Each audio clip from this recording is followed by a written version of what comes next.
ఓం శ్రీ గురుభ్యో నమః. ఓం శ్రీ మాత్రే నమః. మేలో ద్వాదశ రాశుల వాళ్ళకి ఏ విధంగా ఉండబోతుంది? మే నెలలో ప్రత్యేకంగా కొన్ని గ్రహాల యొక్క మార్పులు అనేవి ఉన్నాయి. రాహు కుంభరాశిలోను, కేతు సింహరాశిలోను, గురు మిథున రాశిలోను సంచారం చేయటం జరుగుతుంది. శని కుజుడు మీనంలోను, ప్రథమార్థంలో, ద్వితీయార్థంలో కుజుడు మేషరాశిలోను, రవి మేషరాశిలోను, ప్రథమార్థం ద్వితీయార్థం వృషభ రాశిలో సంచారం చేయటం, శుక్రుడు వృషభ రాశిలోను మిథున రాశిలోను సంచారం చేయటం, అలానే రవి బుధులు మేషంలోను వృషభంలోను సంచారం చేయటం కూడా జరుగుతుంటుంది. అంటే గ్రహాల యొక్క మార్పులు అతి వేగంగా వెళుతూ ఉన్నాయి.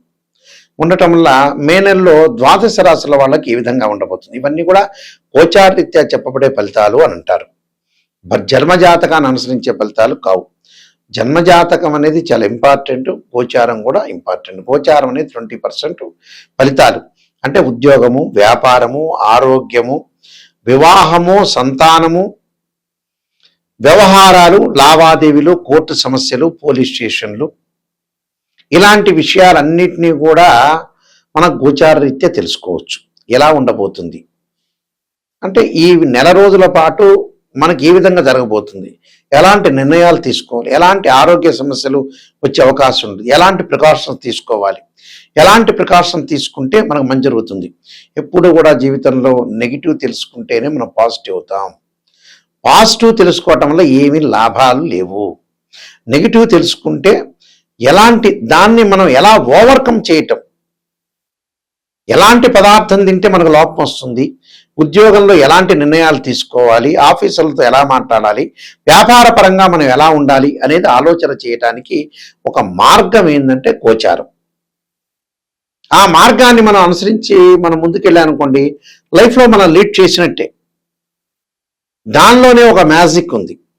కొంతమంది ఈ నెలలో మనం ఈ నెలలో కొంతమంది బంధుమిత్రులతోటి కలహాలు వచ్చే అవకాశం ఉంది అని అంటే వాళ్ళతో తక్కువ మాట్లాడాలి. ఆరోగ్యపరంగా లోపం జరుగుతుంది అని అంటే ఖచ్చితంగా ట్యాబ్లెట్ వాడాలి, భగవంతుడి యొక్క ఆరాధన చేయాలి. అంటే మన లైఫ్ని మనం ఓవర్కమ్ చేసుకోవటం అనేది మన చేతుల్లోనే ఉంటుంది. కాబట్టి ఈ గోచారరీత్యా వీళ్ళందరికీ కూడా ఏ విధంగా ఉందో ఒకసారి తెలుసుకుందాం. తెలుసుకొని మనం ముందుకెళ్తే మనకి మంచి సుఫలితాలు జరగాలని మనం ఆశించాలి. కుంభరాశి వారికి మే నెలలో ఏ విధంగా ఉండబోతుంది? కుంభరాశి వారికి జన్మంలో రాహు యొక్క సంచారం వల్ల, ద్వితీయంలో కుజుడు శని బుధుడు వల్ల, ముఖ్యంగా రాహువు యొక్క సంచారం వల్ల కొంత మానసికంగా ఆందోళన పడే అవకాశాలు ఉంటాయి. ఆరోగ్యాన్ని కొంత మెరుగుపరుచుకోండి. శని వల్ల, ద్వితీయ స్థానంలో శని వల్ల కుటుంబ పరంగా కలహాలు జరగకుండా, భార్యాభర్తల మధ్య విషయంలో కూడా కొంత జాగ్రత్తగా ఉండి, ఆర్థిక స్థితిగతులు, నిర్ణయాలు తీసుకోవడంలో, డబ్బు విషయంలో కొద్దిగా బహుజాగ్రత్తగా ఉండండి. ఏ పని చేయాలి, ఏ పని చేయకూడదు, ఎందుకు ప్రాబ్లమ్స్ వస్తున్నాయి అనేది ఒకటి ప్రణాళికంగా ఆలోచన చేయండి. అంటే ఒక సెమినార్ అనేది నిర్వహించుకోవాలి. ఎందుకు మనం డెవలప్మెంట్ చెందలేకపోతాం, ఎందుకు ప్రాబ్లమ్స్ వస్తున్నాయి అనే విషయాన్ని నిర్ణయం చేసుకోండి. అయితే వీళ్ళ కుంభరాశి వాళ్ళ పంచమ స్థానంలో గురువు వల్ల ఆకాశం వృత్తిపరంగా అనుకూలంగా ఉంటుంది. రవి సూర్యుడు తృతీయ స్థానంలో ఉండటం వల్ల మొదటి 15 రోజుల పాటు ఉద్యోగపరంగా అనుకూలంగా ఉంటుంది. కాబట్టి జాప్యం చేయకుండా, కాలయాపన చేయకుండా చాలా జాగ్రత్తగా ఉండి ముందుకు వెళ్ళాలి. అలానే బుధగ్రహం వల్ల కూడా వీళ్ళకి వ్యాపార పరంగా అనుకూలంగా ఉంటుంది. దానిలో కూడా విజయం సాధించే అవకాశాలు ఎక్కువ ఉంటుంది. కొద్దిగా ఆరోగ్యపరంగా ఇబ్బందులు రాకుండా, కుటుంబ పరంగా చిక్కులు రాకుండా చూసుకోండి. ఆ చిక్కులు ఎందుకంటే కుజుడు శని ద్వితీయ స్థానంలో ఉన్నాడు. ఈ కుజుడు తృతీయ స్థానంలోకి ద్వితీయార్థంలో వెళ్ళటం వల్ల మంచి జరుగుతుంది. అంటే మొదటి 15 రోజుల కంటే ద్వితీయంలో ఉండే 15 రోజుల్లో అనుకూలంగా ఉంటుంది. వ్యాపార లావాదేవీలు బాగుంటాయి, మెరుగుపరుచుకునే అవకాశాలు బాగా ఎక్కువ ఉంటుంది. ఆర్థిక పరంగా సమస్యలు తగ్గే అవకాశాలు బాగా ఎక్కువ ఉంటుంది. వివాహ శుభ కార్యక్రమాల్లో కూడా ముందుకు వెళ్తారు. ఇక్కడ బుధుడు వల్ల ప్రయోజనం కలుగుతుంది, కుజుడు వల్ల కూడా మంచి ప్రయోజనం కలుగుతుంది. కుటుంబంలో కలహాలు, ఆరోగ్యం, ఈ 2 విషయాలు మినహా మీకు అంతా కూడా అనుకూలంగా ఉంటుంది. ఏం ఆందోళన చెందాల్సిన పని లేదు. కొంత మానసికంగా ధైర్యం తెచ్చుకోండి, ముందుకు వెళ్ళండి. పనులలో ఆలస్యం చేయకుండా ముందుకు వెళ్తే మనకు అన్నీ కూడా జరుగుబాటు అయ్యే అవకాశాలు ఎక్కువ ఉంటాయి. సంతానం లేని వ్యక్తులు కూడా సంతానం కలిగే అవకాశాలు ఖచ్చితంగా ఉంటాయి. ఇన్ఫెర్టిలిటీ ఇష్యూస్ అంటారు. సంతానం లేకుండా బాధపడే వాళ్ళకి సంతానం ద్వారా శుభవార్తలు వింటారు. సంతానం ఉన్న వాళ్ళకు కూడా వాళ్ళ పెళ్ళిళ్ళు, వాళ్ళకు మంచి ఉద్యోగాలు వచ్చే అవకాశాలు ఖచ్చితంగా ఉంటాయి. కాబట్టి ప్రధానంలో కూడా నేను కొన్ని పరిహారాలు చెప్పబోతున్నా. ఆ పరిహారాలు మీరు పాటించండి, మీకు మంచి జరిగే అవకాశాలు ఖచ్చితంగా ఉంటాయి. ఈ నెలలో వీళ్ళు అనుసరించాల్సిన నిర్ణయాల్లో ప్రధానంగా మనం కొన్ని పరిహారాలు చేసుకొని ముందుకు వెళ్ళాలి. ఎలాంటి పరిహారాలు చేసుకోవాలి అనంటే, ఈ గోచారీత్యా వ్యాపార పరంగా ఉన్న వ్యక్తులు ఖచ్చితంగా బుధవారం రోజున పెసలు దానం చేయటం, బుధుడి యొక్క ఆరాధన చేయాలి. అంటే బుధుడి యొక్క ఆరాధనతో పాటు విష్ణు సహస్రనామ పాలన చేయాలి. ఓ నమో నారాయణాయనం అనే అష్టాక్షరి మంత్రాన్ని చదువుకోవడం చాలా మంచిది బుధవారం రోజున ప్రాతకాలంలో. వాళ్ళ ప్రాతకాలంలో కుదరలేదనుకోండి, ప్రదోష కాలంలో చేయొచ్చు. అంటే వ్యాపార సంబంధమైన వ్యక్తులు మాత్రం. అలానే ఎంప్లాయ్మెంట్ అంటే ఉద్యోగస్తులు ఏం చేయాలి? ఉద్యోగస్తులు ఏం చేయాలంటే అమ్మవారి యొక్క ఆరాధన చేయాలి. అంటే బాల త్రిపుర సుందరీ దేవిని, భువనేశ్వరి యొక్క ఆరాధన చేయటం, అమ్మవారి యొక్క ఆరాధన చేయాలి. దాంతోపాటు సూర్య నమస్కారాలు.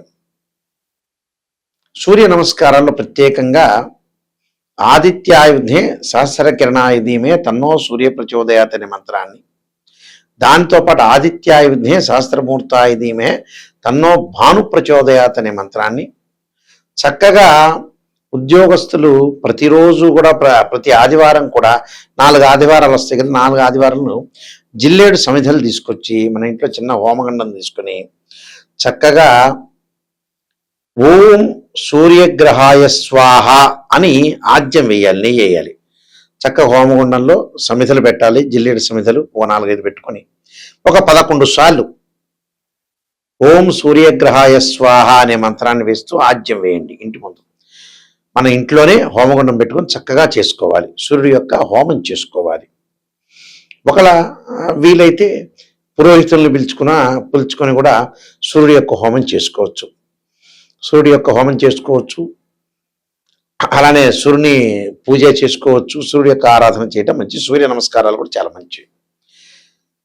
అలానే అంగారకుడు అంటే ప్రమాదాలు జరుగుతున్నా, కోర్టు సమస్యలు, అన్నదమ్ముల మధ్యలో గొడవలు జరుగుతున్న వ్యక్తులు కుజుడిని ఆరాధన చేయాలి. మంగళవారం రోజున రాహుకాలంలో దీపం పెట్టడం, అలానే రోజు వాటర్ తోటి సర్పాలకు అభిషేకం చేయటం, 2 జంట సర్పాలను దానం చేయటం చాలా మంచిది. అలానే తత్పురుషావిధే మహాసేనాయుధీమే తన్నో షణ్ముఖ ప్రచోదయాత్ అనే మంత్రాన్ని చదవాలి.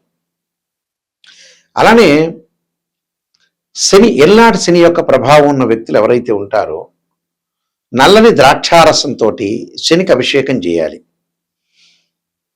పురోహితులతో చేపించవచ్చు, లేకపోతే శక్తి లేని వాళ్ళు ఆ మంత్రం చదువుతూ నీలాంజన సమాభాసం రవిపుత్ర యమాగ్రజం ఛాయామార్తాండ సంభూతం తమ నమామి శనైశ్వరం అనే మంత్రం చదువుతూ అభిషేకం చేయండి. విదేశాలకు వెళ్ళటం ఆలస్యం జరుగుతుంటే రాహు యొక్క ఆరాధన చేయండి. మినుము దానం చేయండి. ఇంటిలో చక్కగా అర్ధకాయ మహావీరం చంద్రాదిత్యమర్థనం సింహకాకర్ప సంభూతం తమ రాహుం ప్రణమామం అనే మంత్రాన్ని చదువుకోవటం. వివాహం కానీ అమ్మాయిలు వరపాశుపతాశ్రుద్రాభిషేకం, అఘోర గౌరీ పాశుపతాశ్రుద్రాభిషేకం చేయాలి. అలానే అబ్బాయిలు కన్యాపాశుపతాశ్రుద్రాభిషేకం చేసుకోవడం చాలా మంచిది. అంటే ఇవన్నీ కూడా మానసికంగా ప్రశాంతత కలగాలంటే క్షీరపుత్రాయుధి అమృతత్వాయుధిమే తన్నో చంద్ర ప్రచోదయాత్ అనే మంత్రాన్ని చక్కగా చదువుకోవాలి. అయితే ఏదైనా సరే జాతకాన్ని ఒక ఆస్ట్రాలజర్ని అప్రోచ్ అయ్యేటప్పుడు నెగిటివ్ ఫస్ట్ తెలుసుకోవాలి. ఆ నెగిటివ్ని మనం పాజిటివ్ చేసుకోవాలి. స్త్రీయే లోపం మెరుగుట పెద్ద విద్య, లోపం మెరిగిన వాడే పూర్ణుడవుతాడని అర్థం.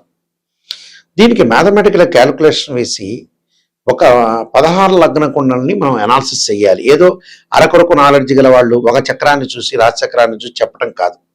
ఒక అమ్మాయి వివాహాన్ని కానీ నిర్ణయించేటప్పుడు రాశిచక్రము, నవాంశం, భావచక్రం, దశల అంతర్దశలు నిర్ణయం చేయాలి. ఎక్కడ ఉచ్చ, ఎక్కడ నీచ, ఏ గ్రహాలు ఉన్నాయి, ద్వాదశ భావాలకు అధిపతులు ఎవరు, రాశ్యాధిపతులు వేరు, భావాధిపతులు వేరు, అక్కడ ఆ లగ్న కుండల్లో అక్కడుండే గ్రహాలు వేరు. ఈ మూడింటిని అనుసరించి చెప్పటమే జాతకం. మెయిన్ ముఖ్యంగా అంటే త్రికోణాలని, దృష్టులని, ఇలాంటివన్నీ కూడా నాలెడ్జ్, ఆస్ట్రాలజీలో నాలెడ్జ్ ఉన్న వ్యక్తులు ప్రతి వాళ్ళు అనుసరించే విధానం ఇదే. ఈ మధ్యకాలంలో రకరకాల వ్యక్తులు ఫేక్ ఆస్ట్రాలజర్ రకరకాలు ఉండటం వల్ల కూడా మంచి ఆస్ట్రాలజర్స్ కూడా పేర్లు పోతున్నాయి. పేరుపోతుంది. అందువల్ల ప్రతి వాళ్ళని మీరు నమ్మొద్దండి. ఆస్ట్రాలజీ పర్ఫెక్ట్గా తెలిసిన వ్యక్తులకే ముందుకు వెళ్ళండి. అయితే మీరు బుక్స్ చదవచ్చు. నేను నెంబర్ ఆఫ్ ఆస్ట్రాలజీ బుక్స్ రాశాను. 15 పుస్తకాలు రాశాను. ఇంగ్లీష్లో 3 రాశాను. 18 పుస్తకాలు రాశాను. అందులో కాలసర్పయోగం అని, కాలసర్పయోగ దోషం, కాలసర్పయోగ చంద్రిక, రాహుకేతులు, ఛాయాగ్రహాలు, స్వప్నశాస్త్ర పరదీపిక, జాతక చంద్రిక, వివాహ మార్తాండము, సర్వదేవతా కోతలు పార్ట్ 1, పార్ట్ 2, పుత్రగణపతి వ్రతము, అలానే ప్రొడక్షన్ ఆఫ్ ఆస్ట్రాలజీ, ఇలాంటి నెంబర్ ఆఫ్ ఆస్ట్రాలజీ బుక్స్ రాశా. ఇవన్నీ కూడా రాజమండ్రి మోహన్ పబ్లికేషన్ వాళ్ళ దగ్గర దొరుకుతాయి. ప్రొడక్షన్ ఆఫ్ ఆస్ట్రాలజీతో సహా అన్నీ కూడా వాళ్ళ దగ్గర దొరుకుతాయి. ఇవన్నీ కూడా నాలెడ్జ్ అనేది చాలా ఇంపార్టెంట్. ఆస్ట్రాలజీ చెప్పేటప్పుడు ఒక మ్యాథమెటికల్ క్యాలిక్యులేషను, డిగ్రీలో క్యాలిక్యులేషన్ చేయటం, అలానే మీరు కూడా నెగిటివ్ అనేది తెలుసుకోవాలి. నెగిటివ్ తెలుసుకుని పాజిటివ్ తెలుసుకుంటే చాలు. ఎందుకంటే మనం ఎప్పటికైనా చనిపోవటం గ్యారంటీ. ఆ ఉన్నంత కాలం ప్రశాంతంగా ఉండాలి, నిజాన్ని తెలుసుకోవాలి. నిజాన్ని తెలుసుకొని మనం ముందుకెళ్ళామనుకోండి చాలా మంచి జరిగే అవకాశాలు ఉంటాయి. ఉన్నన్ని రోజులు, ఎందుకంటే ఎప్పుడో 60 ఏళ్ళకి నేను సంపాదిస్తా, 70 ఏళ్ళకి సంపాదిస్తాను కాదు. మనం ముందుగానే రియలైజేషన్ కావాలి. పిల్లల యొక్క పెళ్ళిళ్ళు చేయాలి, నిజాన్ని తెలుసుకోవాలి. నిజాన్ని తెలుసుకుంటేనే మనం ముందుకు వెళ్ళే అవకాశాలు ఖచ్చితంగా ఉంటాయి. ఖచ్చితంగా జాతకంలో నన్ను అప్రోచ్ అయ్యేవాళ్ళు, నిజాన్ని తెలుసుకునే వాళ్ళు మాత్రమే నాయకంటి మల్లికార్జున శర్మ గారికి ఫోన్ చేయండి. నిజం వద్దు, ఏదో పొగడండి అంటే వేరే ఆస్ట్రాలజీ దగ్గరికి వెళ్ళండి. అలానే నా వెబ్సైట్ www.nayakanti.com, nayakanti.in ఉంటుంది. అలానే స్క్రీన్ పైన స్క్రోలింగ్ అవుతున్న నెంబర్ నా దగ్గరికే వస్తుంది. నేనే ఫోన్ తీస్తాను. మీరు ఎలాంటి ప్రాబ్లం లేదు, అన్ని విషయాలు నాతో చర్చించవచ్చు. ఏదైనా మీ ప్రాబ్లమ్స్ ఉంటే కూడా నాతో చెప్పుకోండి. దాన్ని నేను పరిష్కార మార్గం అనేది చేస్తాను.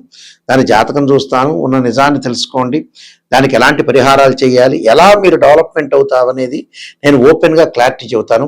నేను చెప్పేటప్పుడు మీరు వాయిస్ రికార్డింగ్ అనేది పెట్టుకోండి. వాయిస్ రికార్డింగ్ పెట్టుకుంటే ఏంటంటే మళ్ళీ రిపీట్గా వినే అవకాశాలు ఖచ్చితంగా ఉంటాయి. ఇలాంటివన్నీ కూడా చాలా జాగ్రత్తగా అనుసరించి ముందుకు వెళ్ళండి. మీరు తప్పకుండా మీ అందరికీ కూడా మంచి జరగాలని, శ్రీ పరమేశ్వరి యొక్క కరుణాకటాక్షం ఉండాలని ఆశిస్తూ సర్వే జనా సుఖినో భవంతు.